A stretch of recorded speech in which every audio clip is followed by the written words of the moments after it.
let's leave the rhetoric alone.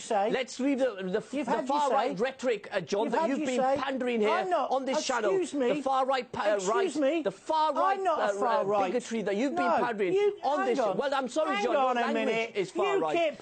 You sound like you're a trip from the BNP and the EDL. You sound as if somebody from the EDL, BNP,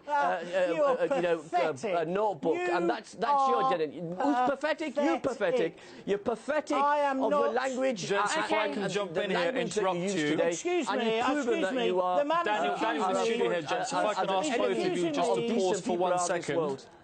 Gents, let's keep it respectful, please. Of being far right. I am not far right, nor is UKIP. It's just basically yes, you are. Well, yes, you are. Member of the English Your whole language is of the far right notebook. And if you wish, we'll take. John, if I can put a question to you, John. Statement. The simple facts are this, my friend. We need to clamp down on this. The first duty of a Prime Minister and a government is the protection of its citizens. The only way we're going to get that protection is by getting out of the European superstate, the EU. The reason why David Cameron wants to clamp down on this kind of conversation today, he's the one who was using the victims, because it became a political act the moment those Muslim fanatics set off the bombs. I haven't finished. I think you'll find that UKIP haven't carried out any terrorist atrocities. What they've said is we need to control our borders. I agree with them, and I think the majority of British people will. And on the 23rd of June, we'll vote to get out of this European superstate. I condemn terrorism, and I also condemn any apologists for it. And I find it amusing that you suddenly want to paint me as far right. My views aren't far right. My views are the majority of people who live in this fantastic country, whether they're black, white, yellow, blue, whether they're Muslim or whether they're Christian, Jews or atheists. You are out of step, my friend, because your knee-jerk reaction is to attack anyone who dares to state the reality that these are Islamist fanatics and they need wiping off the face of the earth. Absolutely. John, I totally agree with your last point. They are fanatics. They've got to be wiped off the face of the earth. And actually, you know, those of us at the front, absolutely, we've got to confront this evil that exists. And so there's a responsibility of those of us within leadership positions within the Muslim community to do that. And there's a responsibility of our politicians and our commentators and everybody involved in this to well, I'm sorry, John, you know, I invite you to come along and observe the work that I do against terrorism. You know, we should be building alliances and friendships. I'm talking about the community. Friendship. Well, John, absolutely, and I think we've got a responsibility to do that, and I'm not hiding away from that.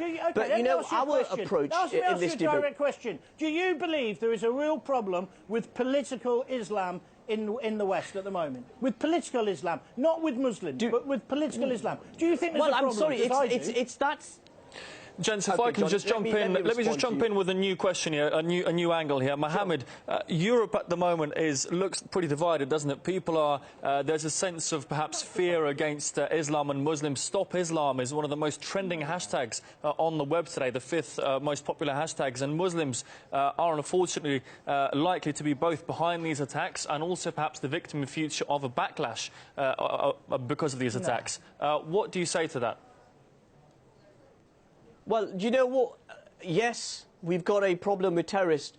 But the vast majority of the British Muslim community, European Muslim community, we abhor this terrorism. Our scholars have very clearly said in a number of edicts that terrorism is forbidden in Islam, and those people that carry out such acts are enemies of Islam. So, you know, Europe is a multicultural, multi-faith society, and we must not allow the terrorists to divide us. And I think what's important now is we stand united in solidarity with the victims of Brussels.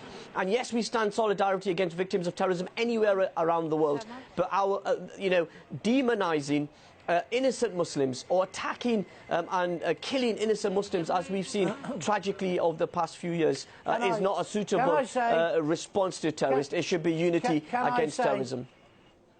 Can I say I agree with you? But I was actually on air, and I was the first person to speak to victims as they came out on 7/7 out of the tube when these people attacked London. I applauded Ken Livingstone the next day when he said they shan't divide us. You are correct. We don't want it to divide our communities. I don't think it has. I don't think there has been this so-called rising tide of Islamophobia. I think there's been a rising tide of anti-Semitism across Western Europe, but I think most of the population have reacted correctly to this, which is these are Islamist fanatics and it's a minority. So please don't start painting out that the majority of people in the UK are anti-Muslim. They are not. They are anti these Islamist fascists, and they want. Let me finish. I let you finish. I haven't finished. It's that sort of rhetoric, John. That is it's not that rhetoric. Sort of rhetoric. What's wrong with that rhetoric? That damages the relationships that we have in this country. It's that sort of rhetoric.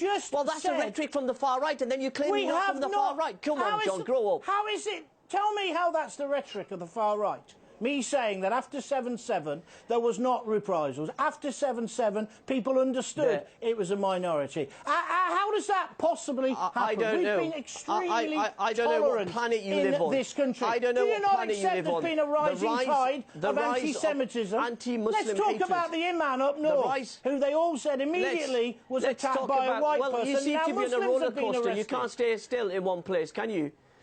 Anti-Muslim hatred has risen after July the 7th, really? after September the 11th, really? after terrorist atrocities. Really? I mean, go by the Metropolitan Police crime figures. The very fact that the British government has now established a specific crime of anti-Muslim hatred, along with anti-Semitism and hatred against minority communities. So, you know, the idea that somehow that there has been no anti-Muslim hatred or Islamophobia is laughable, because all the statistics from the Metropolitan Police suggest is that. I mean, John, the problem is you are part of the problem because you divide communities. Right. I'm in the business of uniting communities. I stand with Muslims, I stand with Jews, I stand with Christians, I stand with people of all faiths to reject terrorism, to reject the rhetoric and the division which you are pushing out on this channel today. We want to stand united hand in hand against terrorism, and that's what we're focused on.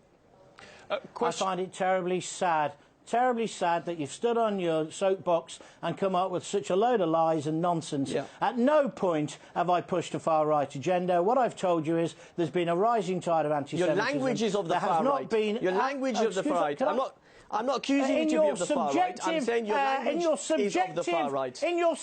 You're not even letting me speak. In your subjective opinion, that is what you think. And as your victimhood is really playing a big part on your shoulder, my friend, let me tell you, I'm not responsible for what happened today. The longer this debate goes on, the true face of John Gaunt is exposed. Question for both of you, gents. Let's look at this. Let's look at this more broadly, shall we? Just a question for both Mohammed and John. I'll go to Mohammed first. The reality of John Gaunt, who uses I don't know where you got this. I really don't know where you got this fanatic question to from. Mohammed first, and then John. I've come on. No, it's me first. I came on this programme to talk about this and talk about UKIP. I'm willing to talk about it. I'm also willing to talk about a Prime Minister who I think is a fraud. I think the simple facts are we need to protect our own borders. I've not come on with an anti-Muslim stance, but I am anti-Islamist fanatic terrorist. Yes, I am. And if there is a rising tide of anything, it's a rising tide of terrorist atrocities across Western Europe. I think we've both agreed on that point of view, John. But let's just look more broadly, perhaps at the cause of what's happened. We've spoken to many analysts today here on air, and while the ultimate responsibility, of course, lies, as you've all agreed, with the terrorist Islamist fanatics that have caused this carnage, in terms of the background, the catalyst for this, many have talked about perhaps Western foreign policy, about the interventions in Iraq, Syria, Libya, Afghanistan, etc. What value does that statement hold? How responsible could that be for the radicalisation and the alienation of these communities? Is that to me or to Floor's open, gents. John, we'll start with yourself. Well, 9/11.